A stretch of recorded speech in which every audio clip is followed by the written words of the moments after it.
The year is 2025, and I have, as of recording this, just finished Silent Hill for the first time a few days ago.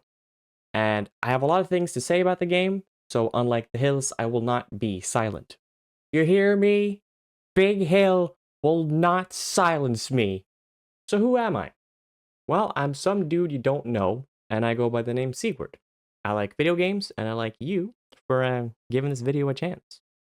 So first off, why did I decide to play Silent Hill for the first time now? Well, I'm always looking for something to stream over on my Twitch channel, and I had recently felt that I kind of just play very similar games. Or at the very least, I play a lot of games for the focus and the meat of what you do is just kind of combat and exploration. That's pretty much it. I also just don't play a lot of horror games, so it just felt like a natural fit to maybe do a horror game as the next game on my Twitch channel. And I had also been recommended Silent Hill 2 and 3, so it just sort of made sense to play Silent Hill 1. And the thing is, I knew the Silent Hill 1 was old. I knew that it most likely had aged poorly, and it was most likely not gonna be a very big deal to just go directly to the second one. I would probably not lose anything by just going directly to Silent Hill 2. But I couldn't.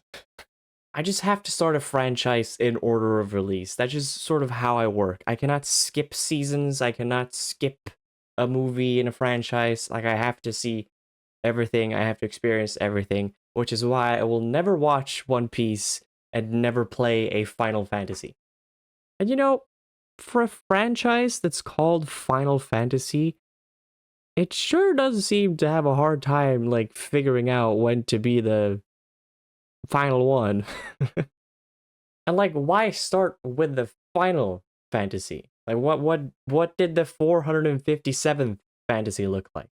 And how can they be called Final Fantasy when there's 16 of them? There's 16 of them, right? Are they called Final Fantasy because they lost the rights to make fantasies? And if that is the case, then who owns the fantasy genre? Is it the ghost of J.R.R. Tolkien? And which fantasy came first? Was it the chicken or the egg? Sorry, enough about fantasies. This is supposed to be about Silent Hill 1, so let me just get to the point. I played Silent Hill on an original PlayStation 1 with the original disc.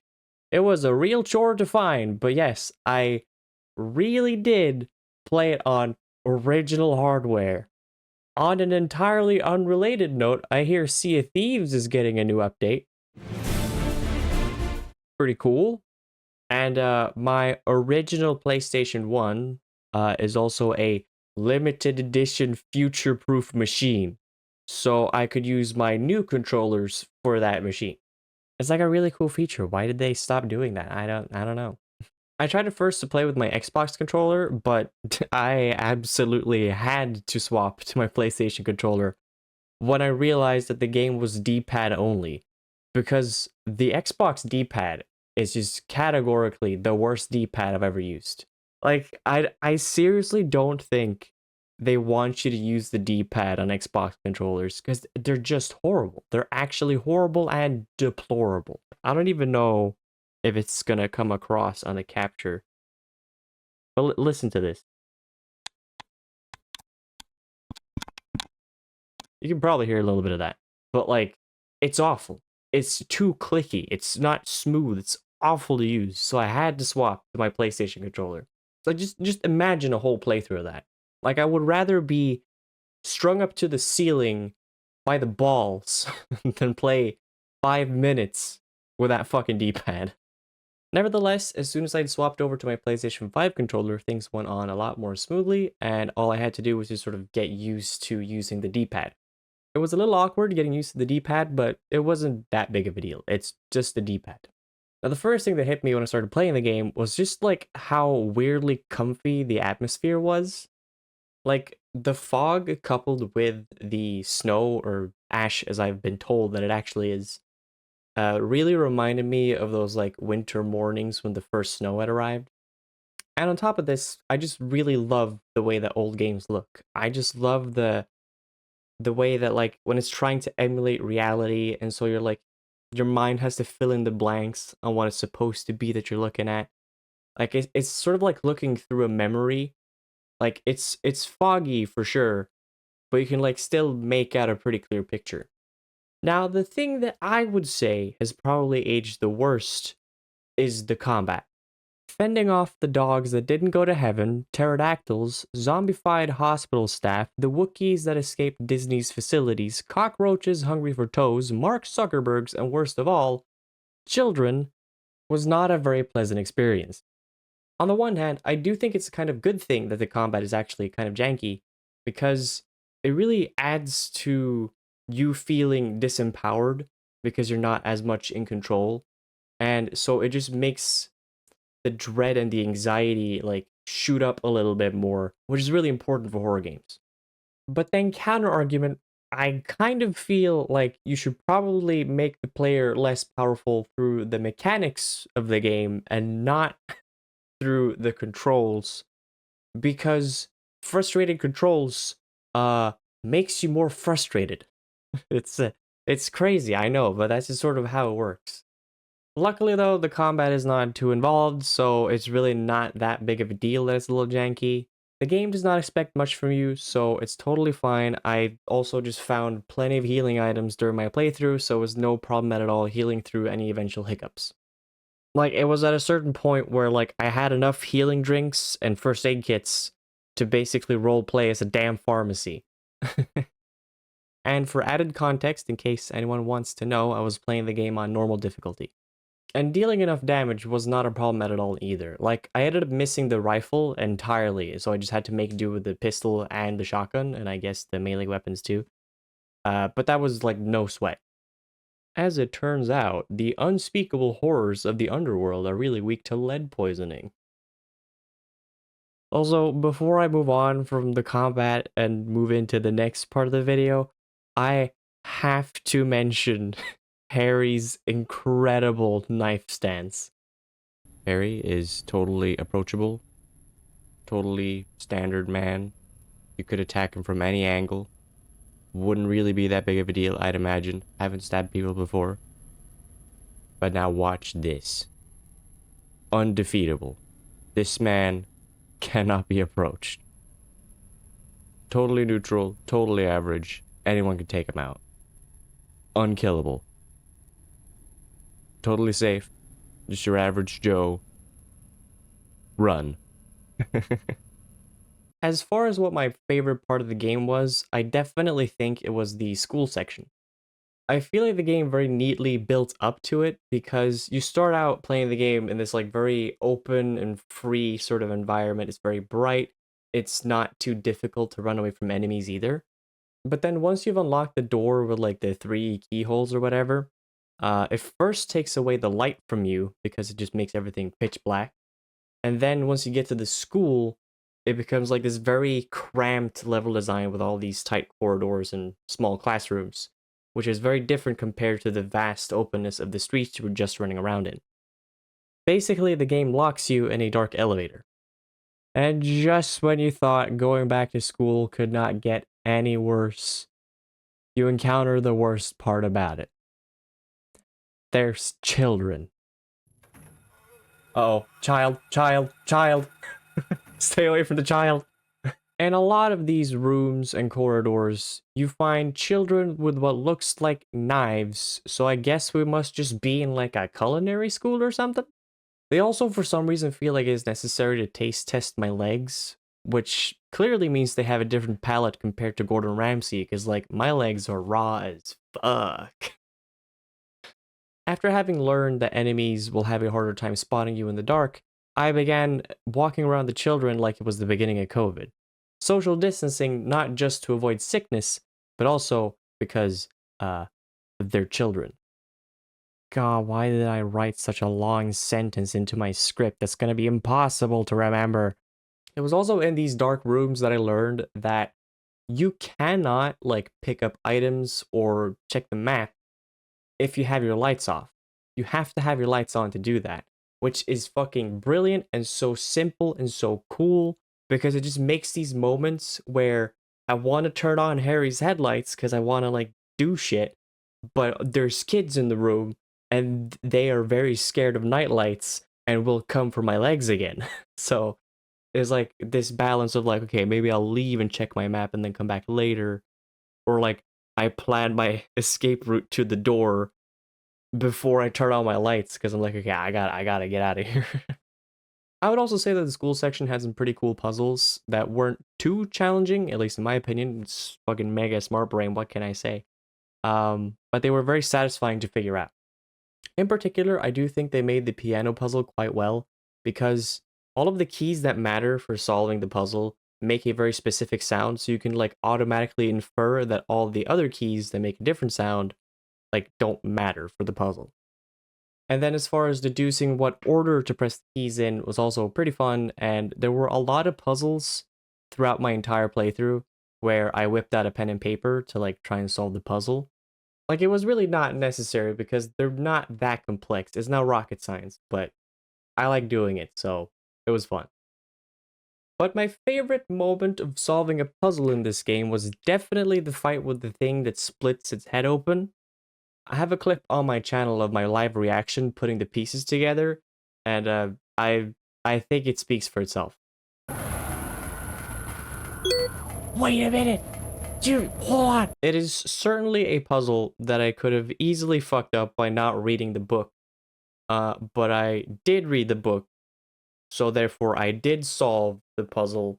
So the conclusion is, I'm cool. What up? Now the hospital section that came after the school was pretty okay to a start. But then I got like the red pick thing melee weapon, and yeah, that's how I ended up killing the entire hospital staff like in an hour and 23 minutes. Like the weapon was just really effective at killing them because like they were very slow, and also because of how slow they were, group encounters was not really an issue either. And sadly, because of this, the hospital sort of stopped being all that scary pretty fast. Because, like, there was nothing left to scare me. I killed all of it. Like I mentioned earlier in the video, it's important in a horror game to make the player feel less powerful, not more powerful. And this is a situation where I felt more powerful enough to just completely remove the threat of the situation. Like, I feel like they could have handled it a little bit better. Like, I feel like maybe they could have done it so that, yes, the enemies were easy to kill and dispatch, but maybe they wouldn't, like, perma-die. Like, maybe you would just basically put them in a down state, so the bodies would remain where they were, and then when you come back through the rooms, because there's a lot of coming back and forth in these rooms, you wouldn't know if they were to wake up and then grab your legs suddenly. I feel like that could have made the tension a bit higher, made it a little unique and different, because there's also this other issue in this game where a lot of the enemies just kind of behave similarly. Like, not super similarly, but pretty similarly, minus the pterodactyls, that they are in their own category. Now, having the enemies stick around and, like, be in down states and whatever, like what I just talked about, that might have been a bit too difficult at the time to put in. Maybe it would have caused performance issues. I don't know, but it is my thoughts on the situation. And before I move on from talking about the hospital section, I do have to mention the utter brilliance of the elevator, because like eventually suddenly there's a fourth floor option that shows up, and the building only has 3 floors, and then you go to the fourth floor and that's like the catalyst for everything like turning horrible, or I guess worse than it already was. Like when I was streaming it, I actually had to do a double take, like, because I seriously did not know if the fourth floor option was there before or not. Like I was seriously going through my head like, have I seen that before? Was it just there? Am I that stupid? But now, after the hospital section concluded, I do kind of feel like the game derailed a little bit. Like, it wasn't necessarily horrible afterwards, like, it certainly was not, but it just sort of felt less focused in a way. Like, I thought the game would be more structured in the way of, like, you have the open world exploration, sort of, and then you have these very tight, specific sections like the school and the hospital. But now it just sort of felt like I was waiting for the next, like, school or hospital section that just never showed up. And, like, at this point, it also got significantly harder to explore because, like, I'm pretty sure the enemy count went up. And also, it just didn't feel like turning off my lights did anything anymore. Like, at this point, I ended up just going from objective to objective, so I missed a lot of neat stuff, like, for example, the rifle. Now, when I eventually got to the final section, I really enjoyed how they used old locations in, like, a nice mix. It was a pretty clever reuse of old assets, and beyond that, I really liked that I didn't have a map for this place. Maybe there was one and I just missed it, but for my experience, there was no map, and I really enjoy that. I really enjoy, like, really figuring out a space when I'm playing video games. I know a lot of people complain about that sort of stuff, but I like, figuring out where I am in relation to other rooms and, like, how they connect and all this sort of stuff. So I really, really enjoyed the last section and not having a map. Navigation became a puzzle in and of itself, and I was a big fan of that. And then after a big and epic boss fight against Jesus, I finished the game with a bad ending. Yeah, I have no idea what I was supposed to be doing for a good ending, but bad is what I got, so oops. But speaking of endings and story and all that, I gotta say, I have no idea what happened in the story. I really don't know. I could not tell you. All I could tell was that Harry had a daughter to find, Syllable was a cop, Crazy Lady was crazy, go figure, and Lisa was made of bolognese. However, just because I didn't understand what was happening does not mean in the slightest that I didn't just fucking love this story. Every cutscene ended up being so fucking funny because Harry, oh Harry, this fucking legend of a man, just fucking kept standing in the most default position I have ever seen, just staring at some sort of wall. Like, he could be saying something, like, really intense, like, you tell me where my daughter is. But then he'd have such a neutral position, he was, like, this close to T-posing. What about my daughter? Did you see her? I did see a girl. Was it Cheryl? I only caught a glimpse of her through the fog. I went after her, but she vanished. I don't know about your daughter, but... And you just let her go? Where was it? Harry was also just, like, hilariously clueless the entire time through. Like, Harry is absolutely the type of guy that would walk into, like, the bloodiest crime scene you could imagine, and he would 100% go, I think something went wrong here. Something bad happened, but I can't quite tell what. What's Cutscene? this? Oh, Uh-oh. oh. What's happening? Not again. No, this time it feels different. Rather than shifting from reality to a nightmare, this is more like reality becoming a nightmare. I don't like this feeling, like something bad will happen. No doubt something terrible is going on. Bro, something terrible has been going on this whole time. You fucking idiot. Oh, something's up here. You know, fucking shit, dude. You've been fending off pterodactyls, Chewbacca's, fucking skinned alive dogs, fucking fending off, like, nightmare children, which is not very far off from normal children, but still. Good job, Harry. You have amazing detective skills, and with your skills, you will absolutely find your daughter. I am certain of it. You'll find her in an alley in several different pieces, but you will certainly find her. Just Harry, just call Ethan Winters. I'm pretty sure he has experience on how to put together limbs of daughters. I would say, all in all, that I am very glad that I played this certified classic before I played the other ones. Like, I genuinely think that it's a really good thing to not be afraid to, like, try and interact with, like, older media, like, older games, older movies, you name it. Because, like, yes, they're old, but there's value in understanding what came before. And, like, as long as you have, like, an open mind, and for games especially have patience, you might end up having a good time. Yes, Silent Hill has very clearly aged, but it's still very clear why it developed into this very beloved franchise.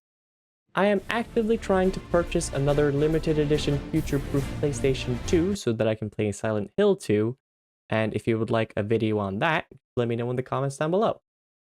Also, feel free to let me know if you have played Silent Hill before, and if you have, when you first played it.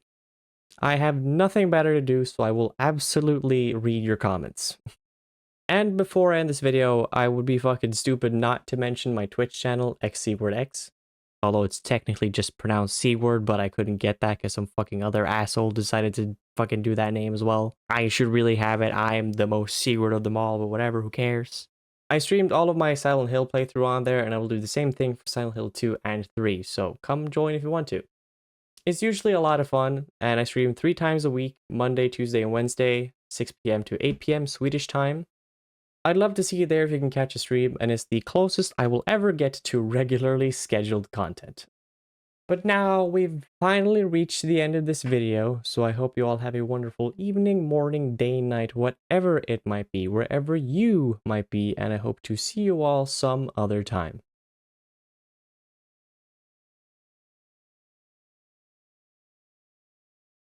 The year is 2025, and as of recording this, I have just...